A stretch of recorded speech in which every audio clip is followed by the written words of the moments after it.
ଦି ଭାଗ ହେଇଯିବାଟା ବଡ଼ ଲୋକ ଏଇଟା ପଢ଼ିଲି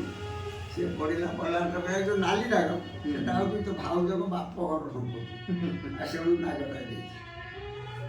କହିଲା ମୁଁ ଯୋଉଟା ଭାବିଥିଲି ସେଇଟା ବି କରିପାରିବି ମାନେ ମୋ ପୁତ୍ରାକୁ ମଣିଷ କରିଥାନ୍ତି ତା ପୁତ୍ର ମରିଗଲା ଇଏ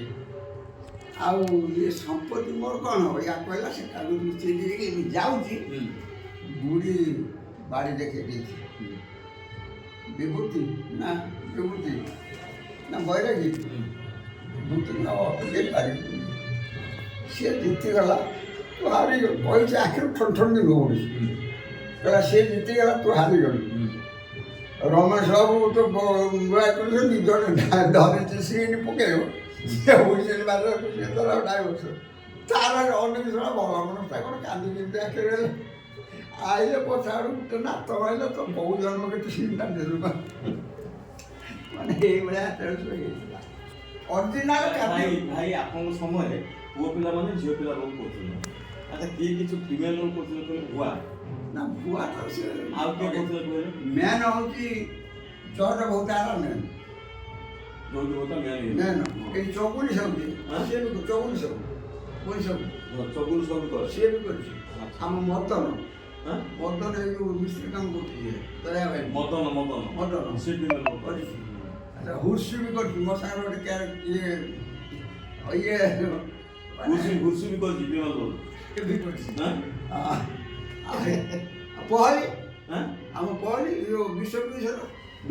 ପହଲି ରୋଲ୍ କରି ପହଳି କରିଛି ସ୍ତ୍ରୀ ହିରୋଇନ୍ ନା ମଦ ରୋଲ୍ କରି ଭାଉଜ ରୋଲ୍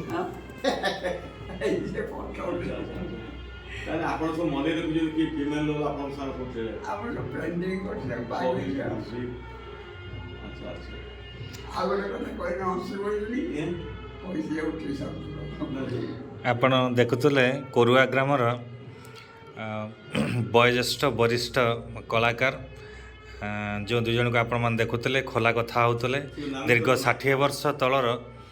ନାଟକ କେମିତି ଥିଲା ମଞ୍ଚ କେମିତି ଥିଲା ଏବଂ ସେଥିରେ ଚରିତ୍ରମାନେ କେମିତି ଥିଲେ ଆପଣମାନେ ଶୁଣୁଥିଲେ ଆପଣ ଯେଉଁ ଦୁଇ ଜଣ ବ୍ୟକ୍ତି ଦେଖୁଛନ୍ତି ଜଣେ ହେଉଛନ୍ତି ଦକ୍ଷିଣ ପାର୍ଶ୍ୱ ଯିଏ ବସିଛନ୍ତି ନାରାୟଣ ଚନ୍ଦ୍ର ନାୟକ ଯିଏକି ଜଣେ ଚିତ୍ରଶିଳ୍ପୀ ଏବଂ ବୟସ୍କ ଏବଂ ଅନୁଭୂତି ସମ୍ପନ୍ନ କଳାକାର ଆଉ ତାଙ୍କ ପାଖରେ ଯିଏ ଦେଖୁଛନ୍ତି ସେ ଆପଣମାନେ ଜାଣିଛନ୍ତି ଆପଣମାନଙ୍କ ଅତି ପରିଚିତ ସାହିତ୍ୟିକ ବ୍ରଜଦାସ ସେ ମଧ୍ୟ ଜଣେ କଳାକାର ତାଙ୍କ ସମୟରେ କେମିତି ମଞ୍ଚସ୍ଥ ହେଉଥିଲା ନାଟକ କେତେ ସୁଖ ଦୁଃଖ ସବୁ ସେ ବାଣ୍ଟୁଥିଲେ ଆପଣମାନେ ଦେଖିଲେ ଜୟ କଳା ଆମେ ଏମିତି କଳାକୁ ଭଲ ପାଇବା କଳାର ଇତିହାସ କହେ କଳା ସବୁବେଳେ ବଞ୍ଚି ରହୁ କଳା ସବୁବେଳେ ଦୁଃଖ ସୁଖକୁ ପାଥେୟ କରି ଆଗେଇ ଚାଲେ ଜୟ କଳା।